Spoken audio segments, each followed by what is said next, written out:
Gracias, Alicia. Nos encantaría vivir en el país de las maravillas que invoca el nombre de Alicia, pero parece que vivimos en el país de las pesadillas, de los ataques, ¿no es cierto? Y a medida que se acerca el 6 de junio la cosa empeora, pero empeora realmente para mal. Escuchemos lo que dijo ayer en Ayacucho el candidato Pedro Castillo sobre la prensa. Vamos a hacer llegar algunos informes que acaban de llegar a nuestras manos. ¿Cuánto ganan los que conducen los programas de televisión? ¿Y quién les paga? Vamos a hacer de conocimiento. Es necesario saber. No nos entretengamos en las encuestas. Seguro que para la próxima semana nos van a sacar otras cosas, porque el terruqueo que han hecho con el pueblo, con los maestros y con el pueblo peruano no les ha funcionado.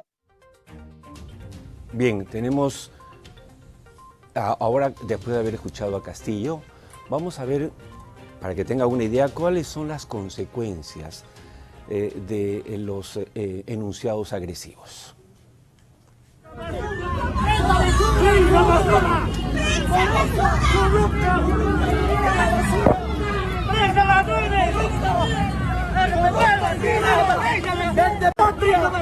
Por tu culpa estamos así.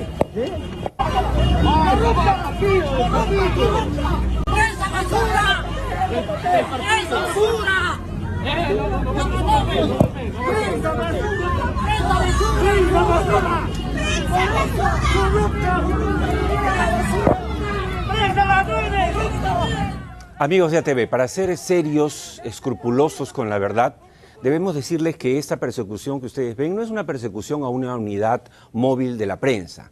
¿Qué pasa? En la comitiva de Pedro Castillo se empiezan a desplazar varios autos. Uno de esos autos tiene una tolva. En la tolva obviamente se suben también los periodistas para seguir al candidato. Y allí es que justamente alimentados, digamos, por la hostilidad de la manifestación, algunos simpatizantes de Castillo empiezan a correr detrás de esta unidad que es de la comitiva de Pedro Castillo, pero identificando a los periodistas. Obviamente es momento de decir las cosas por su nombre. No podemos aceptar que a menos de 48 horas de haber juramentado la proclama ciudadana, en la cual dice explícitamente: juro defender y promover y proteger la libertad de prensa, el mismo candidato firmante asucia a la gente. Y esto lo decimos así de enfático como lo haríamos en el caso del adversario. Me dicen que tenemos a Brian Matías, nuestro corresponsal y enviado especial para seguir a Pedro Castillo, que nos tiene algunas novedades antes de conversar con Julio Arbizú. Adelante, por favor, Brian. Hola, Oscar, ¿qué tal? Muy buenos días. Estamos en la localidad de Paucarbamba, en la región de Huancavelica. Hemos podido conversar con el candidato respecto a todo lo ocurrido el día de ayer, las innumerables agresiones verbales y por momentos físicas, incluso que han recibido algunos medios de comunicación, incluidos nuestro equipo. Y ahora ha sucedido algo bastante llamativo que incluso parece ya incontrolable, porque el candidato sí nos dio pie para brindar algunas declaraciones, pero las personas, los simpatizantes que estaban a su alrededor, no nos dejaban acceder. Incluso a un compañero, un reportero de Canal 2 de Latina, lo empujaron cuando el candidato nos estaba dando declaraciones. Pedro Castillo tuvo que decir que por favor paren la violencia, que nos dejen acceder a él para poder conversar, pero también su reflexión, por decirlo de alguna manera, fue bastante tibia. Dijo que él solo habla generalidades, que no apunta a ningún medio directamente, pero que ahora, más tarde, va a dar un mensaje de reflexión sobre todo lo que ha sucedido en las últimas horas.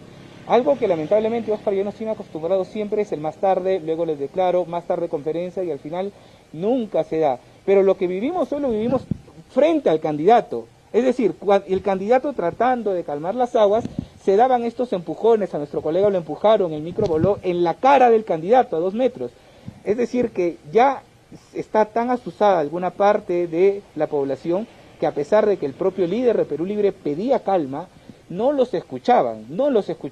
Ahora, nosotros conversamos con alguna gente y es cierto, nos gritaban de todo: mermelera, vendido, basura. Cuando volteábamos, le poníamos el micro, nos decían: no, ustedes no, lo que pasa es que los medios, si ya se retrocedían un poco respecto a estas agresiones. Oscar, bastante complicado el panorama. Nos dirigimos a otra localidad de Huancavelica para seguir las actividades del candidato y para ver si nos responde por lo menos de una manera más contundente respecto a todo lo que ha ocurrido en las últimas horas.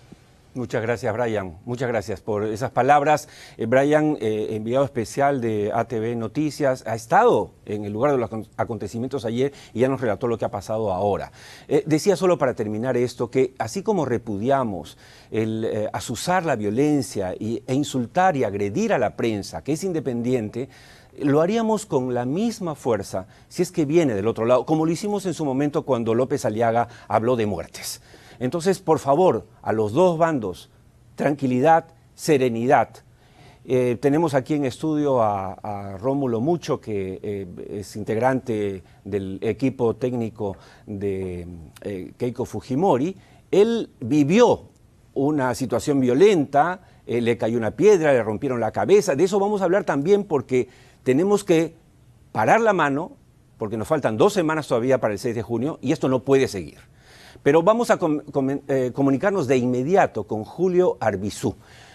Julio Arbizu es ex procurador anticorrupción, muy conocido, por supuesto, Julio Arbizu, pero además es un hombre vinculado directamente a la defensa de los derechos humanos. Nos encantaría saber, Julio, cuál es su opinión sobre lo que acaba de pasar ayer, porque realmente es preocupante que el candidato presidencial de Perú Libre, a 48 horas de haber juramentado por la democracia en la proclama ciudadana, esté incumpliendo su palabra. Por favor. Buenos días, Oscar, ¿cómo estás? Primero debo decirte que no se escuchó, por lo menos yo, no sé si en televisión sí, pero no escuché las palabras del profesor Castillo en donde dicen que azuza a la prensa. Sí, he leído algunas referencias a esas declaraciones el día de hoy y ayer en la noche, pero debo decirte varias cosas al respecto, ¿no? En principio, lo que dice tu reportero es cierto, es decir, el propio profesor Castillo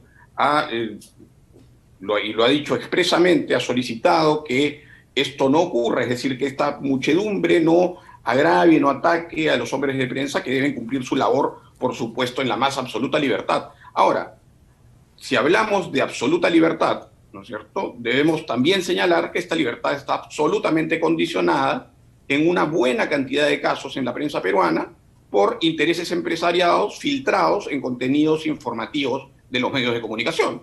Y tú sabes Julio, perfectamente... usted sabe que eso pasa en todas partes del mundo donde hay prensa libre. Usted lo sabe. En Estados Unidos Fox era totalmente a favor de Trump, bueno, totalmente, y nadie decía hay que cerrar Fox. Sí. Bueno, a ver, y nadie ha hablado de cerrar ningún medio de comunicación, Oscar, no nos dejemos desviar, ¿no es cierto?, por asuntos que pasan en otros lugares.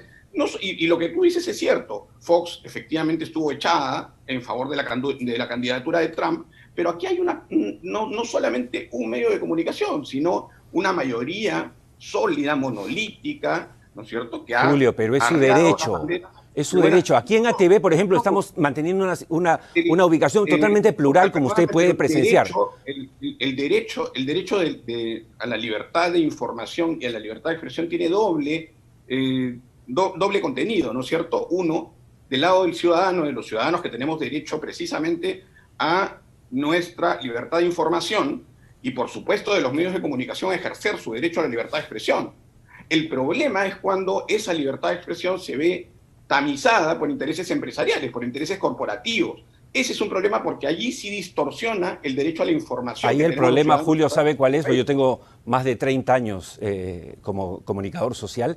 Es que todas las veces que los poderosos hablan de eso, de que hay intereses, la otra opción es el copamiento de la libertad y la aniquilación de la libertad de expresión. Ese es el problema. Claro, pero ahí sí y usted lo sabe. Que hay un compromiso, pero ahí sí podemos aludir al compromiso del profesor Castillo, en este caso, absolutamente serio y también expreso en relación al respeto a la libertad de expresión.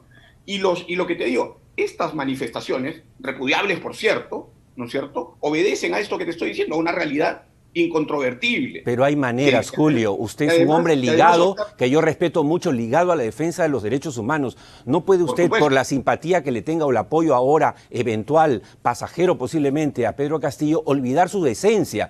Y usted está viendo que el señor, no lo invento yo, por favor, si quiere le pasamos de nuevo las declaraciones, dice prensa mermelera. Tengo la lista de los periodistas de televisión y sus sueldos. ¿Usted le parece es una manera decente, moderada, alturada en la que uno critica a la prensa?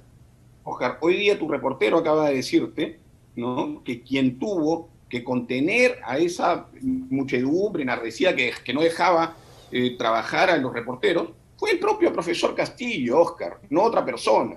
Ese es el sentir del candidato. Lo que pasa, y esto es lo que quería decirte hace un rato, es que evidentemente se ha generado en el inconsciente colectivo la idea sostenida en hechos, ¿no es cierto?, que hay un sector de la prensa, amplio sector de la prensa, que ya tomó decisión, y que tomó decisión no en virtud, ¿no?, a el contenido editorial de sus plataformas informativas. Julio, le voy a hacer una pregunta. ¿No le parece a usted mal que esté apareciendo mucho más Keiko Fujimori que Pedro Castillo en entrevistas? No, ¿Le parece usted mal o bien?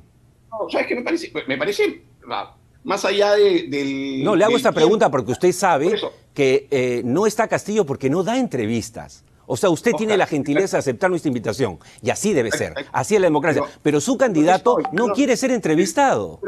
Pero no hablemos de tiempo concedido, sino de calidad de la información, ¿no es cierto? Se han transmitido incluso en señal abierta fake news, en diarios de circulación nacional, mentiras y macartismo. ¿De qué estamos hablando? Tú me hablabas de Estados Unidos y de un medio. Yo te puedo hablar de la mayoría de medios aquí. Y esto, ojo, se ha reflejado en una encuesta de una encuestadora seria, ¿no es cierto?, donde se le pregunta a la gente qué piensa respecto del tratamiento de la prensa a los dos candidatos. Y la gente, esa gente precisamente que lamentablemente no reacciona de esta manera frente a hombres de prensa o mujeres de prensa que no tienen que ver con esto, porque las decisiones se toman corporativamente, empresarialmente, ¿no es cierto?, responde que la prensa está echada. Ahora, el problema, Julio, ahí es que, claro, parece que cuando no les gusta lo que escuchan, entonces la prensa es mermelera. Por ejemplo, si decimos que Vladimir Cerrón es un sentenciado por corrupción, es porque lo es.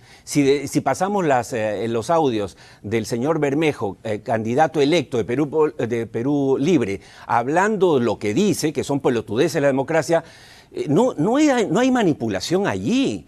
Yo estoy de acuerdo con usted cuando se editorializa, pero cuando se transmite información no se está faltando a la verdad. Oscar, se hace, por supuesto que se hace. Y también, igual que me dices esto, que me parece absolutamente natural que tenga cobertura, ¿no?, debería haber un recuerdo de lo que fue la prensa chicha en los 90s y que la señora Keiko Fujimori ha respaldando a su padre, diciendo que es un héroe de la democracia, ¿no es cierto? Entonces, vamos, yo no he visto ningún medio de comunicación, ni siquiera TV, que me parece de los más serios en su tratamiento de la cobertura electoral, ni siquiera TV recordando algo como eso, algo tan elemental para el respeto a la libertad de expresión, ¿no es cierto? Porque si alguien faltó a la libertad de expresión desde el poder, fue el fujimorismo. Bueno, acá en los diferentes programas, Julio, se está recordando, ayer mismo Juliana ha pasado situaciones, y antes de ayer, muy difíciles de la dictadura de Alberto Fujimori, el problema que tuvieron con la mamá de ellos, cosas muy delicadas que hacen que las ataquen, obviamente, que la ataquen los trolls de Keiko Fujimori, pero ese es el periodismo que se está practicando. Estamos hablando de prensa y de derecho a la libertad de expresión, ¿no es cierto? Absolutamente conculcado en el oncenio fujimorista. Sí, entonces, bueno, yo he sido víctima de ese oncenio, le cuento. Yo tenía un programa que era Cara y Sello en 1995, fui chuponeado, me cayó la SUNAT para tratar de embargar mis bienes. O sea, a mí no me van a contar porque yo lo he vivido, ¿de acuerdo? Lo recuerdo, Oscar, y además de esa persecución, ¿no?, a hombres y mujeres de la prensa independiente, lo que hubo fue la compra de la línea editorial o la compra directamente de los canales de televisión. Y varios de ellos terminaron en la cárcel. Pero lo malo que hace el otro no te convierte a ti en bueno. O sea, Castillo no está haciendo las cosas bien. Que creo que eso tiene Julio, nos está ganando el tiempo. Le agradezco mucho que haya aceptado nuestra invitación. Yo le he seguido le tengo mucho aprecio personal y siga usted en ese camino. Solo una palabra porque no me respondió. ¿Usted repudia o no las palabras en las cuales el señor Castillo dice que hay prensa mermelera y que va a publicar o difundir los sueldos de los periodistas, con lo cual está azuzando, obviamente, a la gente contra la prensa? Yo me quedo, Oscar, con la actitud del profesor Castillo que ha revelado tu reportero esta mañana. Me parece que esa es la actitud que hay que destacar y que, digamos, esa es además, ¿no?, mi propia percepción de lo que debe ser el ejercicio de la prensa en el Perú. De acuerdo, Julio. Muchas gracias nuevamente por haber aceptado esta invitación y espero tenerlo pronto nuevamente. Muchas gracias. Claro que sí. Bien, ahora tenemos en estudio, lo prometido, Rómulo Mucho, flamante integrante del equipo técnico de Fuerza Popular, ex viceministro de Minas. Empecemos con este punto, señor Mucho. Usted vivió, yo recuerdo, cuando era viceministro de Minas, un hecho violento, cuando se trataba de llevar, digamos, el Estado se hacía presente en el proyecto Majás, en la frontera con Ecuador. A usted recuerdo que le cayó una piedra, le rompieron la cabeza y los tuvieron que sacar a usted y a la comitiva en helicóptero para que la turba no los agrediera más o quizá lamentáramos una muerte. Por lo tanto, cuando hablamos de que un candidato empieza a decir lo que ha dicho ayer Castillo a 48 horas de haber firmado una proclama diciendo voy a defender la libertad de expresión, ¿es preocupante o deberíamos, digamos, pasar por alto esto? No, totalmente preocupante, Oscar. Está demostrando de que realmente no hace caso a lo que uno entiende y no tiene pues realmente el compromiso. O sea, simplemente la firma creo que fue un compromiso, ¿no?, para salir del paso. Bueno, la verdad que está despertando mucho resentimiento, mucho odio, mucho choque. Y obviamente que la situación socioeconómica del país no está bien. La pandemia nos ha destruido, y más a las familias más necesitadas, ¿no? Entonces hoy la gente descontenta busca en alguien, ¿no?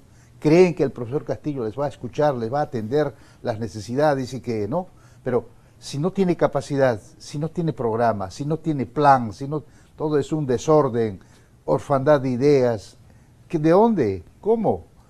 Hemos estudiado años, más de 10 años, cuál es el problema de fondo del Perú, qué hay que hacer, qué cosa es los primeros pasos, tanto en el corto, mediano, largo plazo, la visión de país que queremos, cómo unimos, más bien al contrario, debemos unir a los peruanos. ¿Ya? Claro, ha habido errores en el sistema que no ha permitido el crecimiento, atender, digamos, a todos, ¿no?, abarcar a los más pobres, incluir a los más pobres, pero para incluir necesitas generar más riqueza, más ahorros, más divisas, más economía, apoyo a las empresas desde el pequeñito al pequeño, mediano, grande, porque esa es la suma de la producción de un país. Señor Mucho, usted fue uno de los responsables de que se llevara adelante el canon minero, ¿no es cierto?, la descentralización de los recursos, pero pasados los años esto ha sido una frustración. ¿Por qué? Porque el 50% aproximadamente del canon minero, que en estos 10 años ha sido de 60.000 millones de soles, incluyendo regalías mineras, digamos 40.000, la mitad, 20.000, no se han gastado.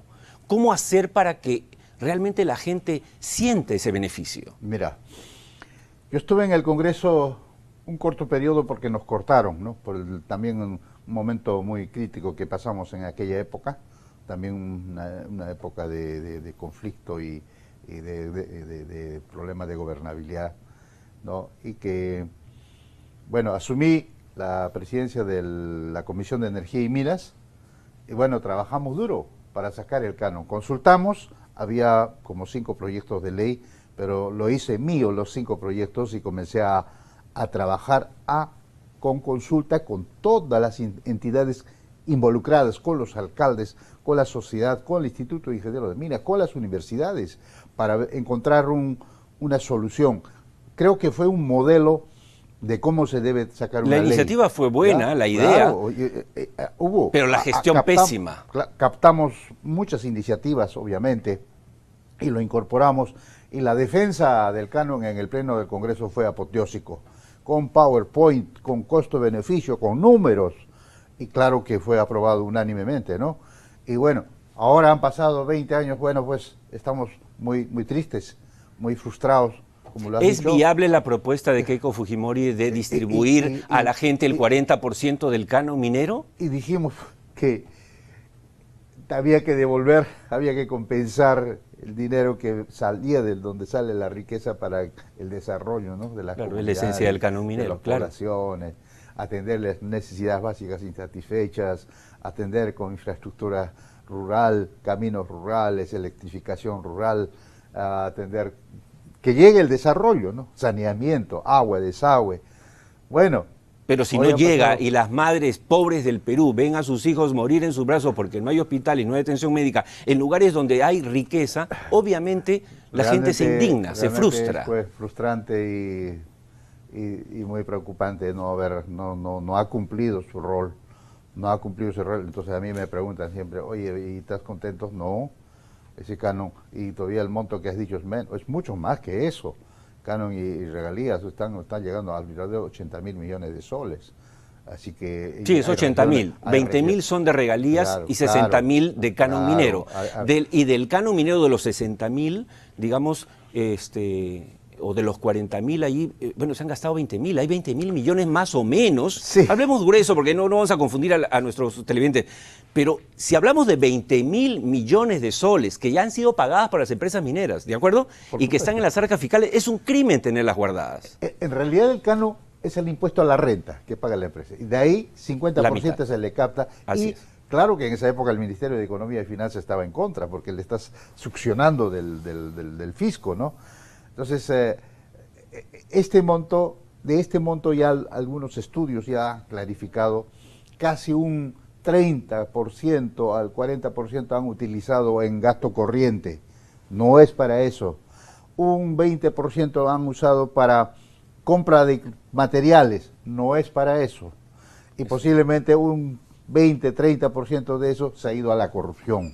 La idea era desarrollar a las comunidades. Ahí está el problema. Claro. Entonces, ha quedado poco. Y lo poco que ha quedado se ha utilizado mal. O sea, un mal gasto. Porque todavía encontramos ciudades, pueblos alrededor de las minas. Hasta ahora no tienen agua. Hasta ahora no tienen agua. Antes que nos den el tiempo, porque así es de tirano y sobre todo en las mañanas. Sí. Conga y Tía María indudablemente son, digamos, emblemáticos, no solamente por su dimensión, por lo que pueden atraer al Perú, pero también que son sinónimos de conflictividad social. ¿En un gobierno de Keiko Fujimori se va a promover, se va a tratar de llevar adelante o se va a renunciar a estos proyectos? Esto se va a debatir, se va a analizar profundamente, pero como Rómulo Mucho, que escribe y promueve siempre las inversiones para hacer más economía, porque la minería está interconectado con muchas actividades, con infraestructura, con comercio, o sea, tanto a la macro, a la microeconomía. Entonces digo siempre, necesitamos poner en valor lo que tenemos, no solamente a los proyectos, sino Conga en un momento, siempre y cuando se cumpla la triple alianza, que el Estado tenga el interés, la empresa, obviamente que tiene interés, y la comunidad, porque en realidad hay que ganar la legitimidad social, ¿no? Si en ese caso se diera, ¿por qué no? ¿Por qué no? Yo siempre digo, debería, podría, no estoy diciendo acá no es que Conga va, Tía María va, no. Hay un sector que se opone, pero habrá que conciliar, habrá que negociar, habrá que entenderse pues con ese sector que dice por qué no va. Pero también quisiéramos decirles, expone tus motivos, por qué, y que no sean netamente políticos, ¿no? Porque al final Mucho, hay sesgo político que estaba impidiendo. La teleaudiencia de ATV incluye a los aymaras. ¿Le puede hablar a los aymaras en 30 segundos para despedirnos? Claro que sí. Hilatanaka, Goyakanaka, Najeste Takechuimampira, que es Humanacaroja, Serafrix Mawa, Yani Keiko Fujimori, Fuerza Popular, 6 de junio, Botumampi, más yatis town, allá Juárez Ajeto, vale na Hiwas Laico, o Guanacas Laico, ya, gracias. Muchas gracias a usted, muchas gracias Rómulo Mucho por haber estado con nosotros. Amigos, nosotros volvemos luego en el segundo bloque, ya hemos conversado con Julio Arbizú, con Rómulo Mucho y volvemos con quizá la más joven o una de las más jóvenes representantes en el nuevo Parlamento del Bicentenario, Rosángela Barbarán, que se hizo además famosa porque respondió de manera directa y clara al video donde una actriz casi llorosa, ¿no?, decía Fujimori nunca más. Así que con ella hablaremos en el segundo bloque de Cara y Sello en ATV Matinal. Ahora pasamos con Fernando Díaz en Estudio Central. Adelante, Fernando.